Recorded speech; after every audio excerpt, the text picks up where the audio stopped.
On se retrouve pour notre Coach and Drills mensuel. Ici, on est dans le Grand Est, au golf de la Grange aux Ormes, avec Grégory Buisson pour vous parler de bunker.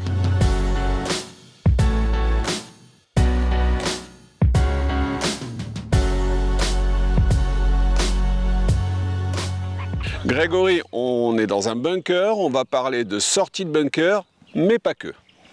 Alors aujourd'hui Patrice, on est dans le bunker, effectivement pour parler avant tout du coup bunker, et on va voir à quel point il a un sens pédagogique pour l'ensemble des débutants et aussi des excellents joueurs.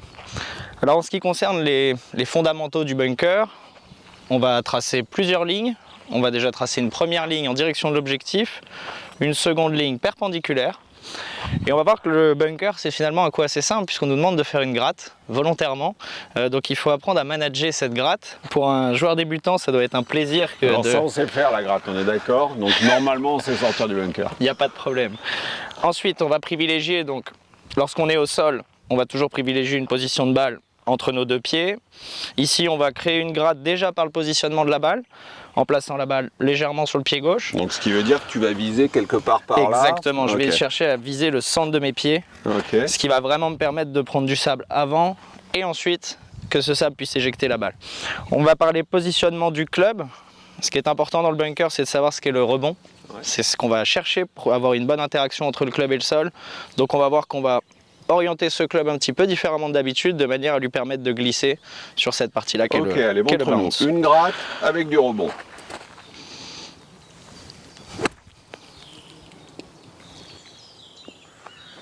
Vous pensez qu'on est capable de faire ça ?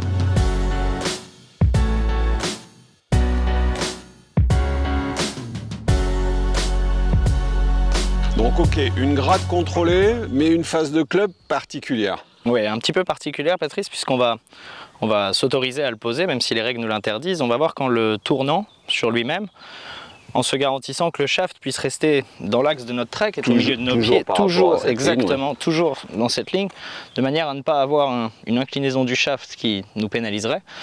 Et une fois qu'on va tourner cette phase de club, puis la baisser, on va redresser finalement cette phase de club et ça va induire une position qui s'adapte. Et donc tu as quoi? Tu as quasiment toute la semelle qui repose au sol. Quasiment toute la semelle. Ça va nous permettre d'avoir exactement ce trait bien placé et ça va aussi nous permettre de venir nous asseoir puisque ça va baisser le manche. Donc ton centre de gravité, mon centre de gravité va énormément baisser, ce qui va me permettre de me garantir de la stabilité. On le verra dans un prochain exercice.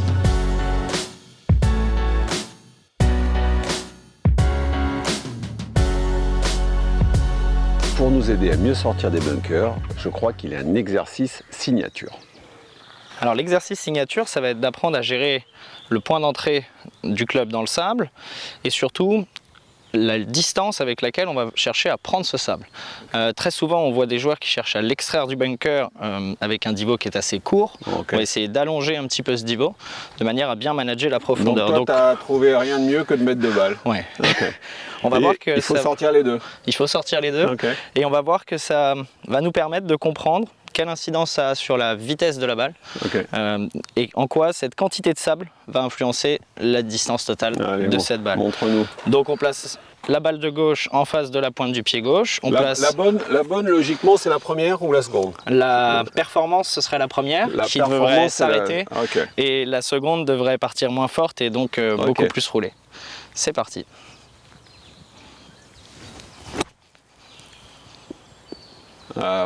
Elles sont légèrement à gauche, mais on voit qu'elles ont la même distance totale. On voit que le point d'entrée est assez proche de la première. La première était située ici, la seconde était située ici. On peut voir certains joueurs qui cherchent à modifier ce point d'entrée par rapport à la balle de manière à créer des spins différents. C'est pour moi un exercice qui sert aux débutants, aux joueurs moyens, mais aussi à de très bons joueurs pour leur permettre d'affiner un petit peu leurs sensations dans le sable.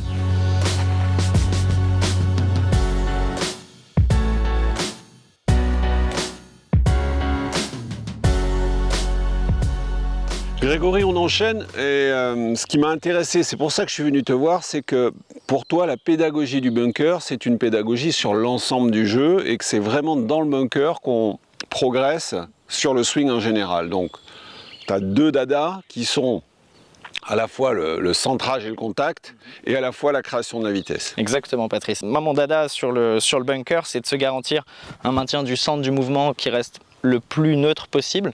Généralement, on le fait par une statique avec des pieds très écartés. Ici, justement, on va mettre le joueur un petit peu en difficulté d'équilibre. Qu'est-ce que tu es en train de faire avec tes pieds là?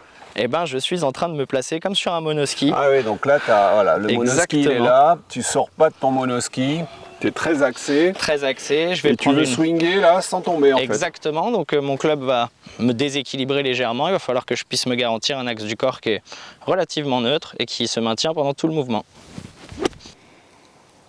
Parfait, voilà, c'est celui-là qu'il faut bosser pour arrêter les grattes, arrêter les tops et la toucher toujours parfaite.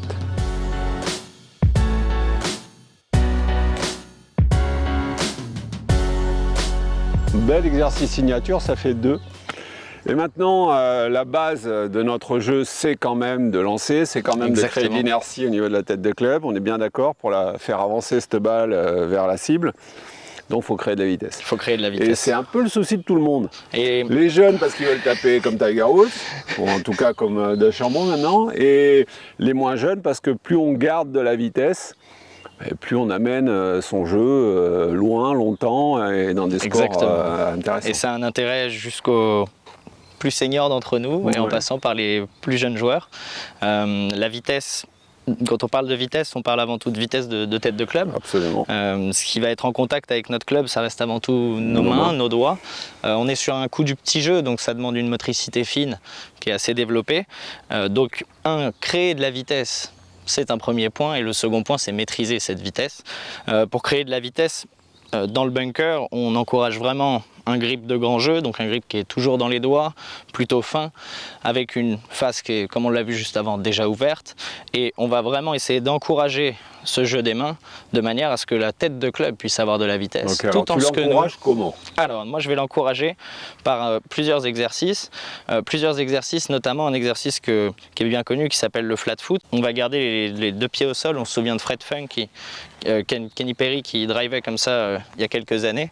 Donc on va vraiment chercher à générer beaucoup de vitesse avec les mains, avec un bas du corps qui est puisque de toute façon tu ne vas pas pouvoir utiliser aucune vitesse de translation, de rotation au niveau du centre. Tu es vraiment focalisé sur tes avant-bras, tes poignets, ta tête de club. Et ce qu'on veut éviter vraiment dans le bunker, c'est cette action trop descendante, trop hachée, où ton et où je risque d'aller l'écraser. Bouge vers la gauche. Donc, tac. Ok, génial.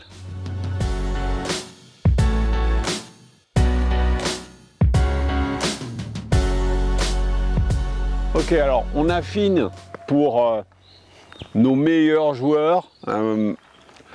Tu vas faire des variations hyper intéressantes, ça m'a captivé quand tu m'as raconté ça, sur les poignets, l'orientation de la face par rapport aux hauteurs finalement que tu veux créer. On va partir du principe qu'en fonction de l'extension qu'on va avoir dans notre main gauche, l'extension c'est quoi? L'extension d'un poignet c'est quoi? Alors l'extension c'est ce mouvement-là, c'est lorsque les doigts vont à l'extérieur. Okay. On l'a légèrement à l'adresse. On est en extension quand on remonte comme ça. On est en extension ici.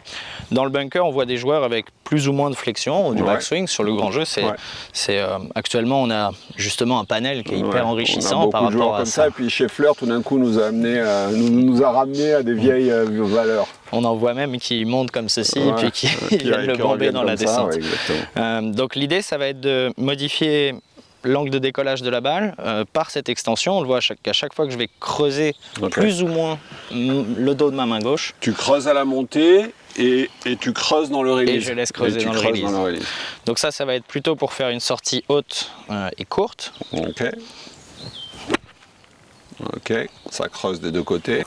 Et ensuite, on peut imaginer faire une sortie plus basse qui pourrait avoir un risque lorsqu'on a beaucoup de sable, puisqu'on va finalement aussi enlever du rebond en fermant le loft, mais qui peut constituer un autre moyen d'atteindre un drapeau long. Donc là, à l'inverse de chercher cet armement du poignet gauche, on va aller le chercher plutôt en le laissant neutre, légèrement. Neutre, sans le bomber, et de cette manière-là, on va le tracter davantage. Et tu le gardes. Et on va moins le réaliser, ce qui va maintenir le loft. Ok. Et tu maintiens le loft. Ok. Et là, on a une balle qui sort plus tendue. Mais c'est pour moi un excellent jeu d'habileté dans le bunker, puisque ça permet aux joueurs de comprendre ses préférences autour de ces différents releases. Et donc c'est ça qui va nous aider à construire aussi son grand jeu et lui permettre d'y aller de moins en moins dans le bunker. Bon, comme moi, j'imagine que maintenant vous avez envie d'aller dans les bunkers. Vous avez de quoi bosser avec les petits exercices signature de Grégory et à la fois aussi cette expérimentation sur l'armement du poignet et le contrôle de la phase de club. Tout ça au bunker. L'été, on fait beaucoup de parties, on tombe beaucoup dans les bunkers. Vous en aurez besoin pour faire les meilleures cartes possibles. Merci Greg. Merci Patrice.